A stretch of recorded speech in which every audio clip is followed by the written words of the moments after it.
Hello বন্ধুরা, good morning. আজ হচ্ছে 2 আগস্ট, রবিবার। আর আজ হচ্ছে আমার শাশুমায়ের জন্মদিন। তো সেই উপলক্ষে আমি সকালবেলায় স্নান করে চলে এসেছি রান্নাঘরে। আর এখন এখানে করছি রান্নাবান্না। তো প্রথমেই তো পায়েসটাকে বসিয়ে দিচ্ছি, আর এদিকে ভাজাভুজিও করে নিয়েছি। মানে আমি করে নিয়েছি বলাটা ভুল, মাই করেছি কিছু কিছু জিনিস। তো যাই হোক, তারপর আমি বাকি রান্নাবান্নাগুলো করছিলাম। তো বেশি কিছু করিনি, সব হালকার মধ্যে দিয়েই করছিলাম, মাছ টাছ এইসবের মধ্যে দিয়েই করছিলাম।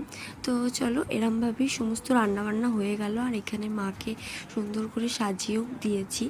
আর এখানে মেনুতে ছিল ভাত, 5 রকম ভাজা, তার মধ্যে ছিল আলু ভাজা, কাঁচকলা ভাজা, ঘিকলা ভাজা, ঢ্যাঁড়স ভাজা আর মাছ ভাজা।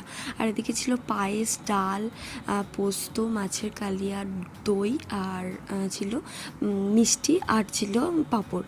তো তারপর অল্প অল্প করে মাকে পায়েস খাইয়ে দিলাম। প্রথমে আমি খাইয়ে দিলাম, তারপর মায়ের ছেলে মাকে পায়েস খাইয়ে দিল। তারপরে আমরাও দুপুরে খাবারটা খেয়ে নিলাম। তো দুপুরে খাওয়ার পর আমরা ভেবেছিলাম রাতের বেলায় বাইরে কোথাও খেতে যাব। এই কারণেই কিন্তু আমাদের এরকম হালকা ফুলকা মেনু হয়েছিল।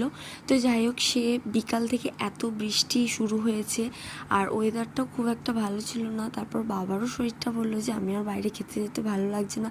তো সেই হিসাবে আমাদের বাড়ির সামনেই একটা রেস্টুরেন্ট আছে, মানে কিছুটা গিয়ে। তো ওখান থেকে কিছু খাবার দাবার নিয়ে চলে এসেছিলাম রাতে খাওয়ার জন্য। তো আমি আর বর্মশাই বেরিয়ে পড়েছিলাম। তারপর ওখান থেকে ফ্রাইড রাইস, চিলি চিকেন, এইসব টুকিটাকি কিছু খাবার নিয়ে চলে এসেছিলাম বাড়িতে। আর সেটা বাড়িতে এসে সুন্দর করে সাজিয়ে নিলাম। আর নিয়ে নিয়েছিলাম ফ্রাইড রাইস, চিলি চিকেন, আর ছিল চিকেন চাউমিন, লাচ্ছা পরোটা, কালা জামুন, এই আইটেমগুলোই এনেছিলাম। আর সুন্দর করে প্লেটে সাজিয়েও নিয়েছি। এই দাদার কাছ থেকে আমরা অনেকবারই খেয়েছি, বেশ রান্নাবান্না ভালো করে।